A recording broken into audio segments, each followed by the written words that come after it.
Hello, and welcome to episode 1 of Gossip Gollum, where we discuss Tolkien lore, books, movies, TV show, and, of course, gossip. I'm Spirit, joined by Sirak. Microphone. And Nuadha. Hello, Internet. So this podcast is done primarily with casual fans in mind, though I think we'll assume everyone listening has seen the Lord of the Rings trilogy and Hobbit movies at the least.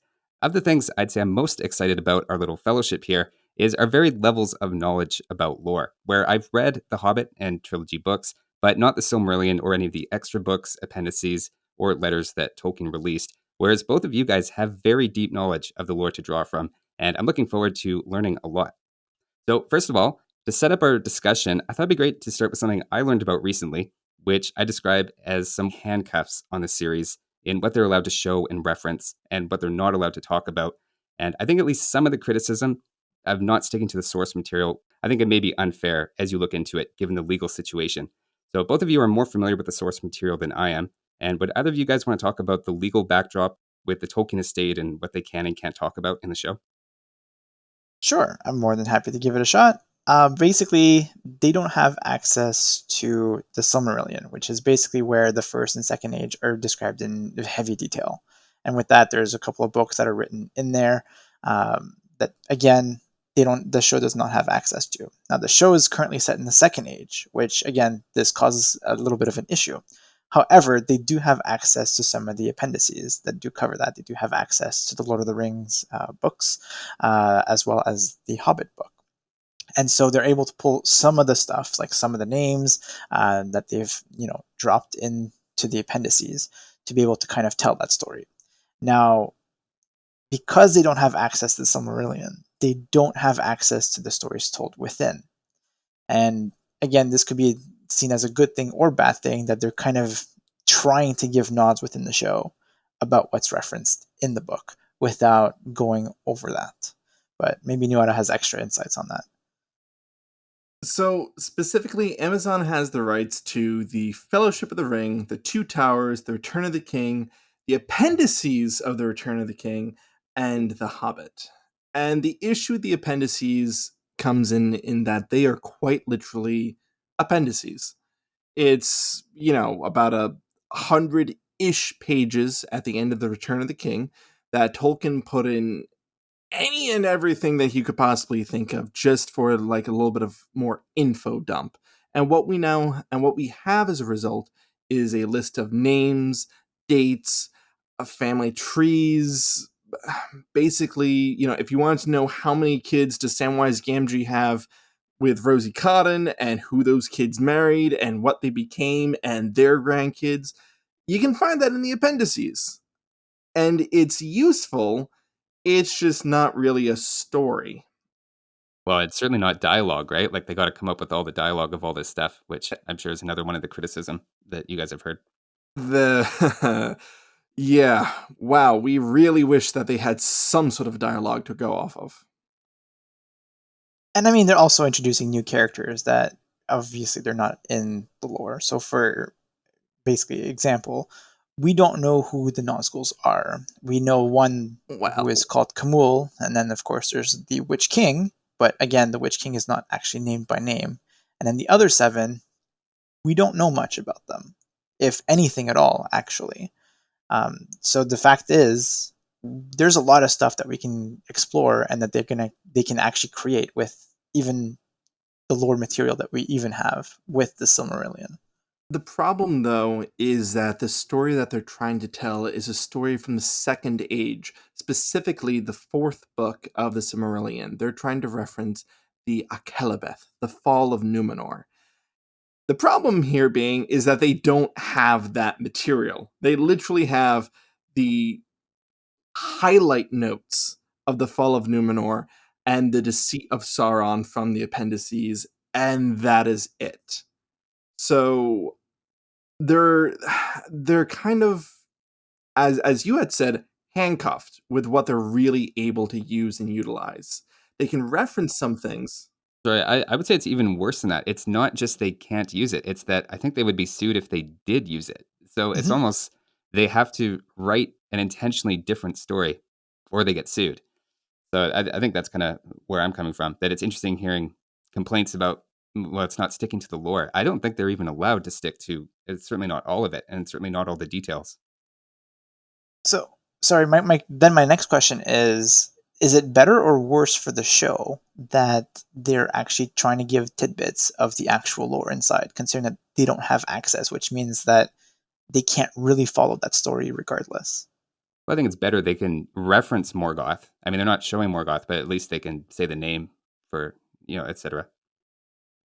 It is a precariously fine line because at what point are you able to use material but not really move forward with it? Here's an interesting example. So we have Arendelle, who in the Silmarillion, in the context of the world, is a huge grand figure. He's almost this like messiah figure to the elves. And, he is the father of Elrond, who, Elrond, Lord of Rivendell, played by what is his name? Why can't I think of his name? Plays Agent Smith from The Matrix. Oh, Hugo Weaving. Thank you, Hugo Weaving. He is a tremendous figure in the lore. And he comes up in The Lord of the Rings. Bilbo writes a song about, Elrond's father, who is Arendelle, and we get a snippet of his lore and his song. Problem is that they can only use that song in the context that it provides. They can't actually use his full story because his full story is in the Silmarillion.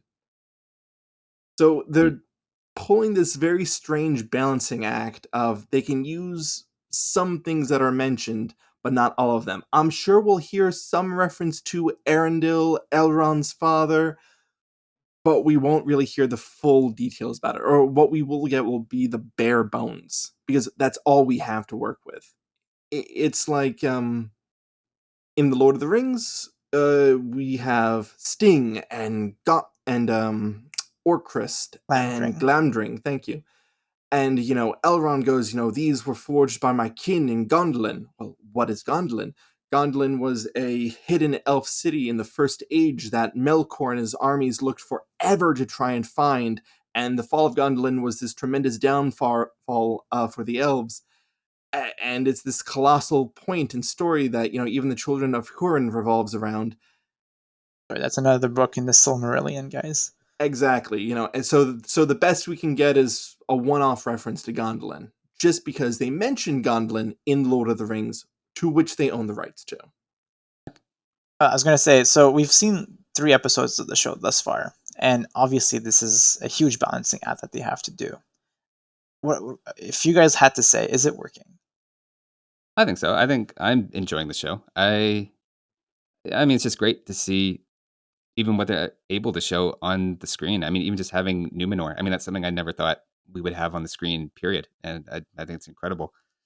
But I don't know the lore as well as you guys. So little things and little references, like they don't bug me type thing. Like I just was reading the appendices today and learned that the first king of Numenor is actually Elrond's brother who decides. Elros, yeah.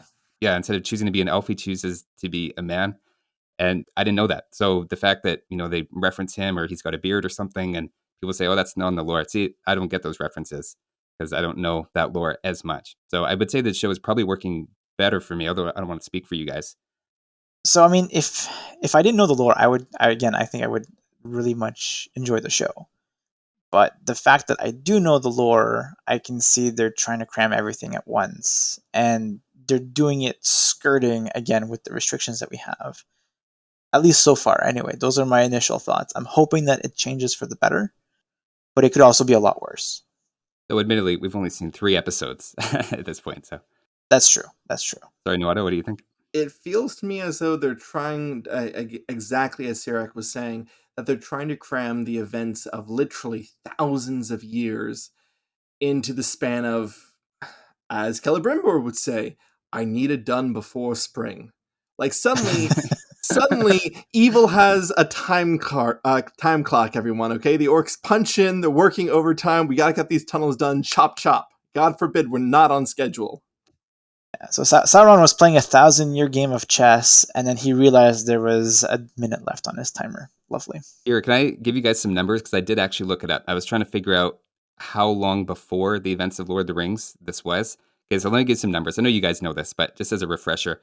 So in the Second Age, which is way before the Lord of the Rings books, right? Which are in the Third Age. So in the Second Age, we're 1,000 years into it before Sauron starts building Barad-dûr.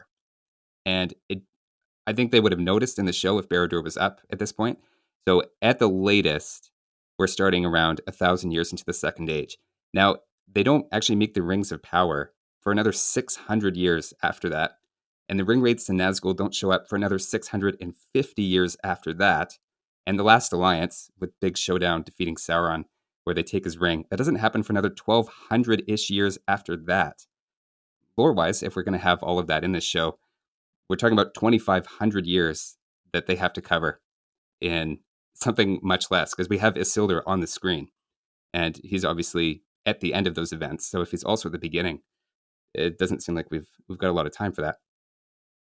If I had to give it an exact year, if I had to Please do. put something into the timeline and says, okay, this is the year that we're working on, I think we are in the year 3255 of the Second Age. Specifically, we have Isildur alive, we have Anarion alive, they've already been born. I'm assuming with the king sick and dying that, we're just at the point of Ar-Pharazôn, who's ready to wed Miriel, the daughter of Ta Parantil, and seize the throne of Numenor. I think this is that year. Maybe a few months before that happens, but I think we're at that point. Okay, so we see Isildur, and I looked up the actor's age. So the actor is 26. And I looked up in the Fellowship of the Ring opening who played Isildur, and he is 40 years old. Again, this gets a little dicey because the aging of people is different in the lore. Like Isildur, canonically, when he gets the ring, is 232 years old. So it's a little tricky, but we know it has to be less than 232 years if we're going to go by the canon. Well, specifically, I mean, Isildur cuts off the ring from Sauron's finger in the year 3441. So, some quick and lazy calculator math here is going to give me, 216 years. You know what? I bet you they do it way faster. I bet you they're going to ignore that men age much slower in Numenor, and I bet you they're just going to make it cover like that mid-20s to 40-year-old. I bet you they're going to do it in like 15 years. That's my guess. Now, guys, correct me if I'm wrong, but didn't in the what is it? Not in the Return of the King, but in the Two Towers, I think Eowyn was referencing Aragorn by saying that he rode with Theoden's grandfather, Thengel. making him 87. Yes, making him 87 at that point, and she was like, she didn't believe it. Let me tell you though, that stew probably took off another 15 years from his life, though.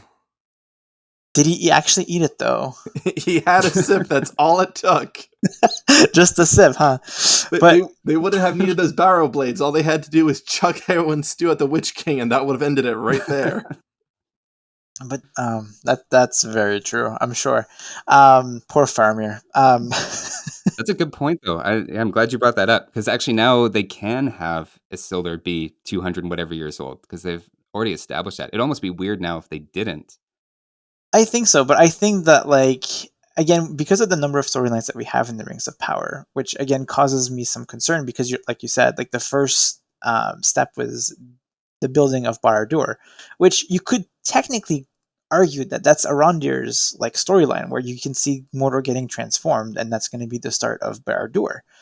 Then, of course, they go and craft the rings, which again, I guess that's Elrond and Celebrimor's storyline. With again, the dwarves of Moria and their friendship. And then you have again the fall of Numenor, which happens much later. And then you have, I'm assuming Sauron is still, handing out those nice, lovely rings at some point to the kings of men to transform them into those Nazguls that we all cherish. Cool. And then there's again a huge time lapse between then and the fall of Sauron at the height of his power at the end of the Second Age. And although yes, the series is going to be over 5 seasons, I feel like they're cramming almost everything into that first one. So I don't know where the show is going to go after this. Do you guys think it's going to end with kind of the last alliance of elves and men? Like that to me feels like the most natural ending, where it kind of ends the saga of the Rings of Power, at least for 2,500 years. I I mean, I that's what I thought was going to happen, and that like we would have a few, like all of these little storylines that we're currently having would be done like almost per season, um, and which is why I'm a little confused because we have it all at once. So if we have them all at once, are they going to be dragging all of this out for the 5 seasons to end up with Isildur cutting off the ring of off Sauron, or are they basically playing with the lore until then? It feels like they are playing fast and loose with the lore itself because, if the trailer shows us anything, it's even showing us the fall of Khazad-dûm, the Balrog coming back, And that doesn't happen till way, way afterwards. Yeah, this happens like a couple of thousand years into the Third Age. So this happens after the fall of Sauron, which we saw the prologue. So they are definitely playing with the timelines significantly. For anyways, those that know the lore, is it going to be a good show? I hope so. Well, I think you'd rather see the Balrog than not, though, right? I mean, even though you guys know it's coming at the totally wrong time, like, wouldn't you rather see that than just not have that on the screen at all? Oh, absolutely. I am here for the entertainment value. At this point, I have to close my eyes on the Lord because if I keep them open, I am not going to enjoy the show. And as much, again, I'm with anybody. I am just happy that there is more Lord of the Rings content to enjoy. Just even getting back to the idea of like more Lord of the Rings content. I mean, can we talk for a moment about just the architecture of everything that we're seeing? Oh my god, it is gorgeous. Everything from Linden to Numenor, you can see all the little details that I want to say the artist and the CGI team made possible Hmm. because I was blown away. Seeing something like the Isle of Numenor and the architecture, if anyone is familiar with Mediterranean cultures, or have ever been fortunate enough to take a stroll amongst the Capri, Positano, Sorrento, anything like that region, you have this feeling that it's either been inspired by that sort of Italian seaside city, except on a colossal, grander scale. The mosaics, the color, the just how things are built, the way the plaster is coming off of the walls in some places. The entire thing just screams back to this Mediterranean roots that, I believe Tolkien himself, felt that Gondor was inspired by or had sort of that feel. I mean, they did have some nice. Again, we know that Minas Tirith was built by the men of Numenor, so they did have some inspiration from what I guess Peter Jackson kind of showed into the movies, and of course, I'm assuming that his interpretation came from Tolkien's writing, of course. But you can see that they did make a huge effort, like especially with that like huge kind of like balcony through Minas Tirith. That you also see the same thing in Numenor, and it's those little tiny details like that that makes me appreciate the show a little bit more. Okay, well, how about since we're talking about something we like about the show, why don't we all go around and say maybe not our favorite thing, but something that we've really liked so far about the show? Why don't you start us off, Sirak? Sure. One of the main things that I really enjoyed was obviously the music that came along with. Like, there's obviously some themes that we got from the Lord of the Rings. So when they're showing places, you can get that kind of association with the places that we've had before with the Lord of the Rings. So, for example, when we saw, Linden for the first time on the show, we had notes of both like, Rivendell, which Elrond was part of, but also some notes of Galadriel in the themes and like the hidden like verses. So it just kind of like ties it all in together, kind of like the characters that are there kind of come in from there, from those specific locations. And you can kind of see that also when they introduced again Numenor on episode 3. You kind of got those Minas Tirith vibes, right? When the great city of Gondor, you can kind of see that it was amazing. And we even saw like part of the Argonath. So like even in the Fellowship of the Ring, when you saw the statues of Elendil and Isildur, standing defiantly, you kind of saw like one of the statues, that was kind of like more welcoming in Numenor at the front. And so like that imagery just kind of like links everything together, and you can see that they've put a lot of thought into making those associations to make sure that people kind of recognize, yeah, these are the people who made this, or this is where they come from. And it kind of just maybe helps the casual viewer know a little bit more about where things are. So I really like that. So one thing about that, I'm probably putting you on the spot here. I saw that Howard Shore wrote theme. Do you guys know if Howard Shore is writing all the music? This is Howard Shore who wrote the Lord of the Rings trilogy music, right?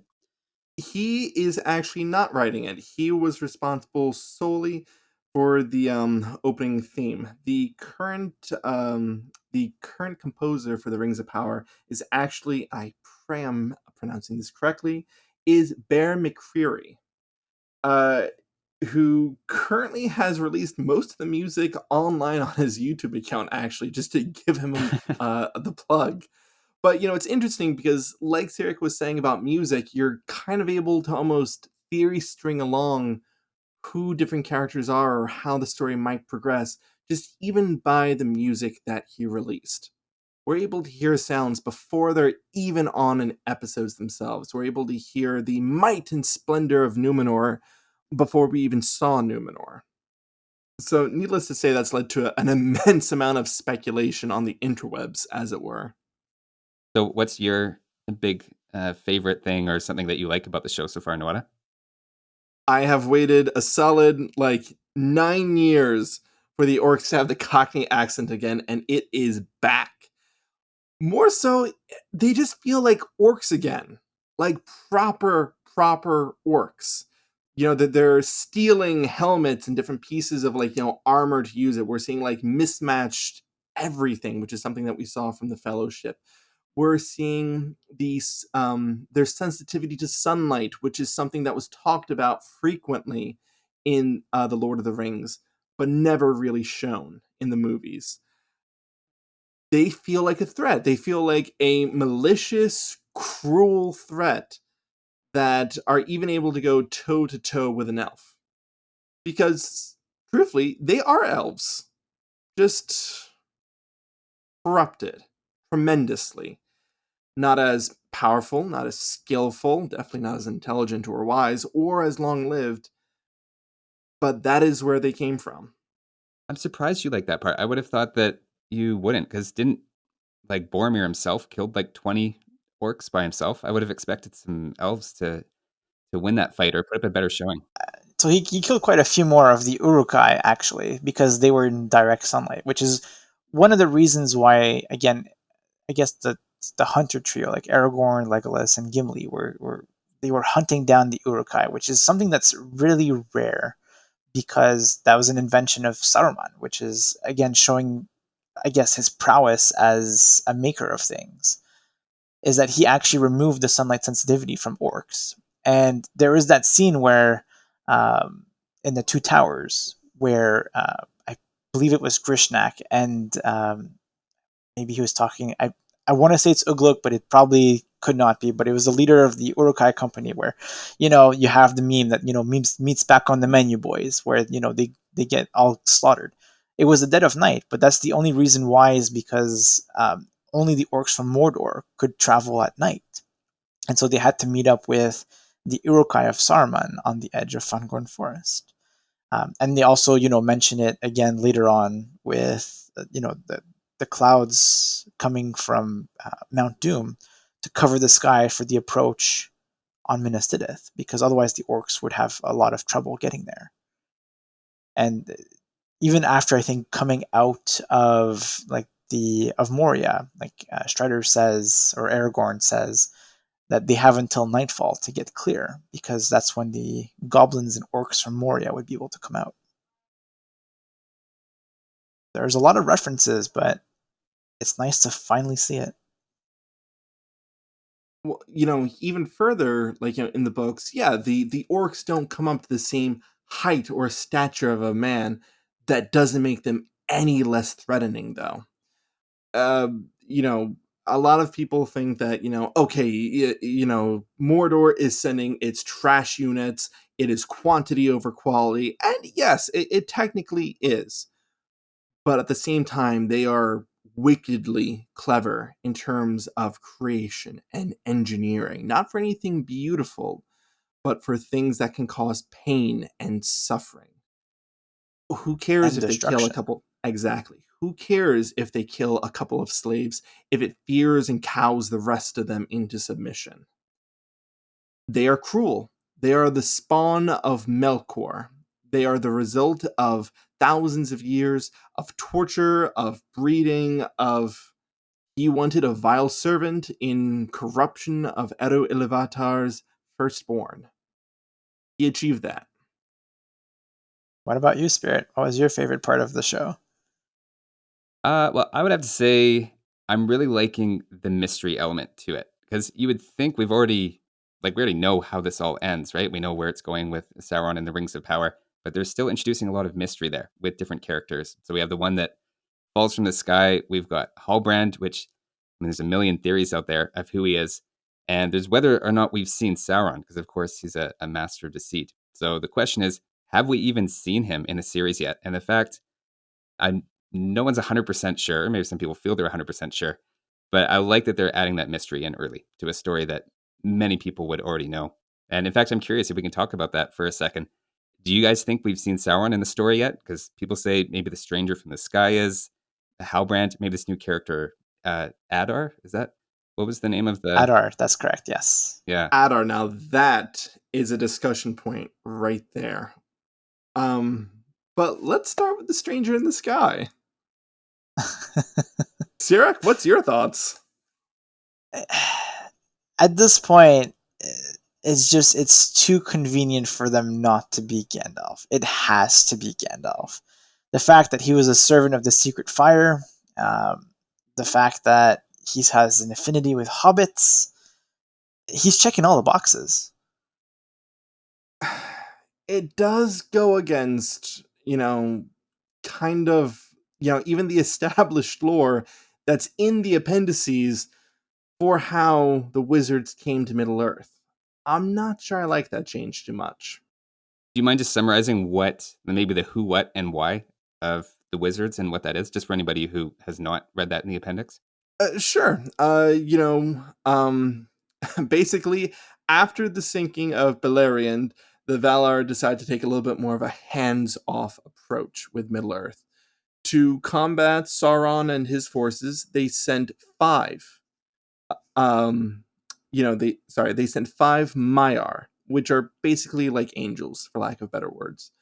They sent five Maiar, the Istari, the wizards, of which was Gandalf, Saruman, Radagast, and I can't think of the names of the last two for some reason. Once again, drawing my blank. Anyway, Oh, I was gonna say I know the names, but they have many, and it's never been confirmed. So I know them mostly. I call them by Alatar and Palando.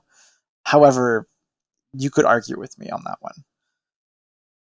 but they were basically sent over not as this isn't Harry Potter. They're not going to go and blast Sauron away. They mostly came as advisors, as supporters, and as not figureheads, but someone to rally the people of Middle Earth against him.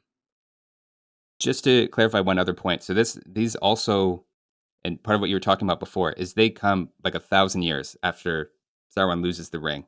And it's just as Sauron is starting to build power again, he's sent by the Valar. Is that right? So, so they're actually correct me if I'm wrong here, Nuadha, but I believe that they come by ship at the same time that Sauron is in Mordor, crafting his One Ring of Power to bind all of the other ones. And Oh, that's then Second Age. that is the Oh, I Second Age. thought That's correct. what I heard is all five came in the Third Age. Although there is some other collection of unpublished manuscripts called Peoples of Middle Earth that said the two blue wizards came in the Second Age. in 1600 of the Second Age. So right around, like you're saying, when he was making the rings. Which is why I'm kind of hoping that this isn't Gandalf that we're looking at. It is, in fact, just one of the blue wizards. Because the Yeah. idea of replacing anyone but Ian McKellen for Gandalf is impossible in my mind.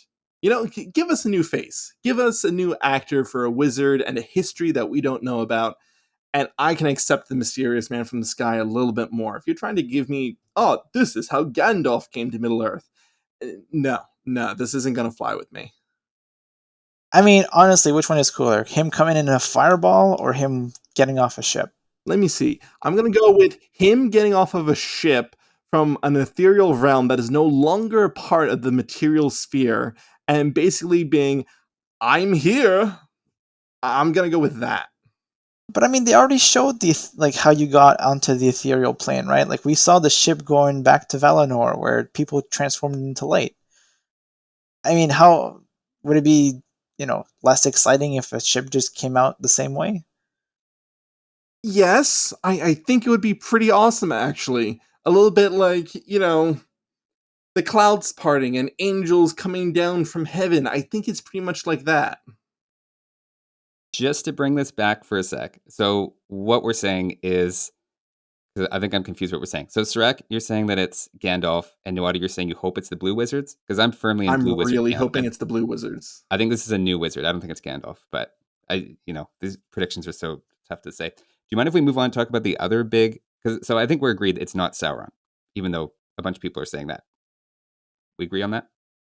I think we can all agree that this is not Sauron. There I, are much stronger contenders for Sauron than than the Stranger. I think it would be hysterical to see Sauron pushing a cart, though. I just, A hobbit cart, mind a you. hobbit A cart nonetheless. hobbit cart. Honestly, wouldn't it be so weird to have him come down and then he's got to change into is it Anatar? What was it? He Anatar, that's turns into an correct. elf to show them how to do the rings. Like it's too much transforming. So that's part of why I also don't think it's him. But what do you guys think about Halbrand? Because people also think that he might be Sauron because he's really into crafting and stuff, and also has kind of this dark side to him. What do you guys think? I think 100% that Halbrand is Sauron. I Really? think I think he is the charismatic kind that to try to keep people nice and calm. He's the one that constantly shows up with, let us be friends, let's be diplomatic, let's be careful, Hmm. but he's cunning. He looks after one person and one person himself and uses everyone else across the board almost as pawns. He is not afraid to get his hands dirty and further along plans. But even that scene right there, now he's Sorry, but supposed what to scene are be. are you talking about? Sorry, my apologies. I'm thinking of the scene in which he is fighting the four Numenorian smiths by himself. Mm-hmm. At the end of the day, he should be just a man. Numenor and the Numenorians and the Dunedain of such were basically 7 to 8 feet tall, equally as built and strong of stature. They were almost supernatural in their height, strength, everything. And he basically broke them apart like matchsticks. And it was nothing to him. He suddenly became John Wick out of nowhere. That's, All right. Follow-up question though. Then why did he save Galadriel on the boat when she's drowning? again, I want to say that he is always going to keep a pawn or plan somewhere in motion. He doesn't just throw things away. Hmm. And She has plot armor. yeah, she does have plot armor. I hate to say it, this is not to criticize the writing, but it feels like things are happening almost because they need to happen to advance the story, not because things are happening because the story is advancing. Yeah, I kind of want to add to this because I have some things that will agree with what you're saying, and then I have some stuff that will kind of disagree. The stuff that I agree with, so I don't know if you remember. Of course, you remember Nuadha, of course. But when Anatar comes, or Sauron comes to Numenor, he comes in as a prisoner. He is imprisoned currently by breaking the bones of everyone. So that could be kind of a little nod to there.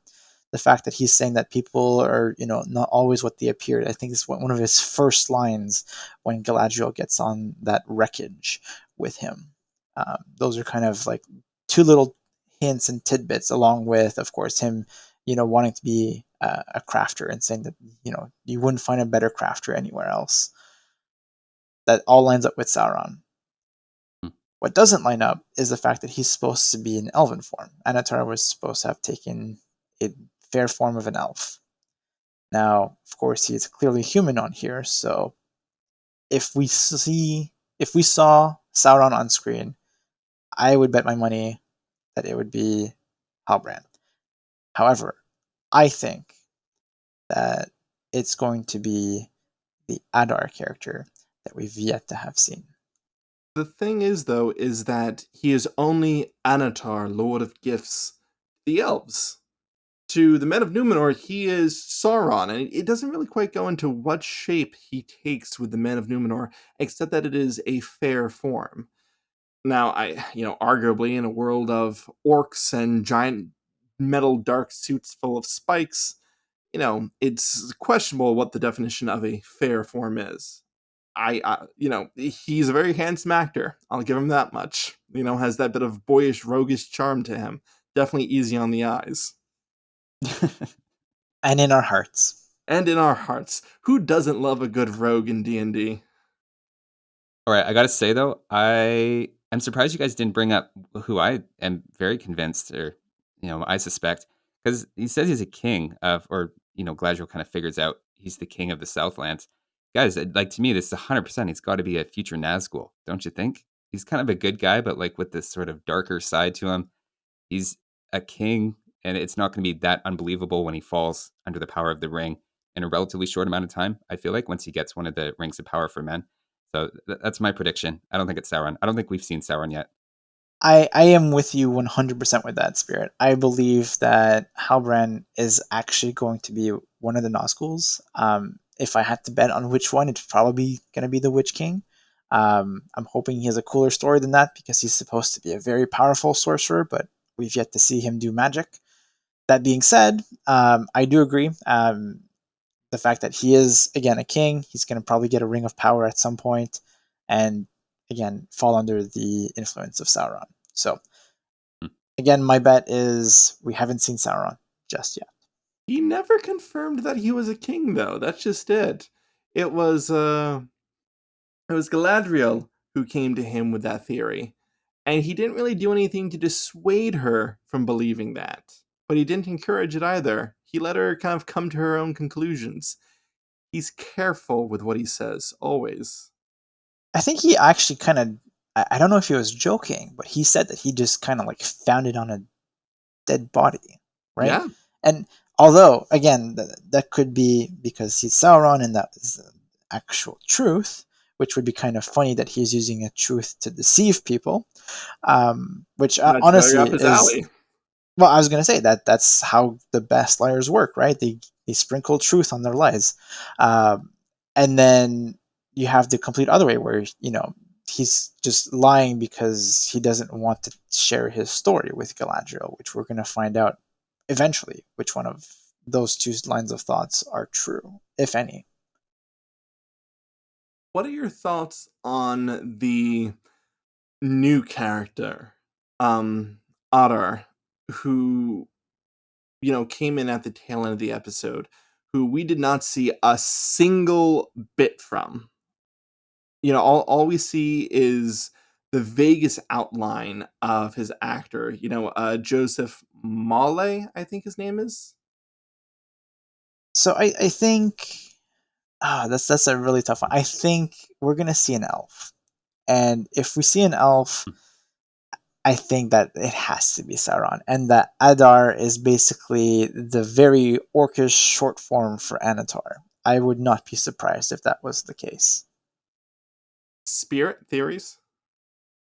I think it's a misdirect. I think the fact that in the trailers we saw his left hand and it looked a lot like Sauron's armor, but then in the actual show we see both of his hands. I might be wrong about that, but that was my impression. So on the left hand, it looks like Sauron, but on the right hand, it's obviously unarmored. I think he's there as a bit of a misdirect. I wouldn't be surprised if just some evil man, one of the wicked men or whatever. And I did know what you mean by kind of having like an elf, almost elf hair, sort of, and something elfin about him. But I think he's going to be a man. But I have no idea. I'm not really basing that on anything. I mean, there's also that guy that we saw in the trailer, right? That the one that looked a little dark, right, and Oh very yeah, it might evil. be. Yeah. So I don't know. It could be him, or again, you might be right. This could be a misdirect. There's a few still contenders for who Sauron is. I think there is elements of both what you have that lend some truth. And this is a complete tinfoil hat moment, but Adar is the word for father in Elvish. I think it is, in fact, an elf. I think a lot of what we're saying is that it's a dark elf, like, terms of, more evilish looking, has bits of Sauron's armor. I don't think it's Sauron, though. I think it is probably one of the elves that Melkor captured in the beginning of the age. I think it is one of the elves that he started off the production of orcs with. I think it's quite literally one of the progenitors. I mean, how could it still be fair, right? Because we saw a mostly fair form, right? If he was one of Mostly the fair. And then the next original, generation isn't as fair. And then the one after that is even less fair. It took Morgoth hundreds and hundreds and hundreds of years to produce orcs. He's just one of the older ones. personally, I like that theory. I hope that it's a very tinfoily hat kind of theory for sure, but I like it. Yeah, no, I like that. I think that'd be good. Although I think it would probably be easier to sell to a mainstream audience. Just he's a traitor elf. He just betrayed them because. But yeah, that'd be cool if they bring in the lore aspect. Guys, I do think we should wrap up this episode here, though. I think we've got some good ideas that we threw out there and some interesting stuff. And I mean, we'll have to see if we're right or not. And I do enjoy hearing all the different lore stuff from you guys. It's actually been very illuminating. So I appreciate that. And I'm looking forward to all the future episodes where we get to learn a lot more stuff. Always a pleasure, Spirit. Yeah, always happy to be here and share our thoughts. And also, thank you for our listeners. And we would love it if you could either leave a review or share the podcast with someone else that you think might enjoy it, as this is, of course, our first episode. So we'd love to hear what you think. Thanks for listening, and we'll see you next time. Who do you think Sauron is? Leave it in the comments.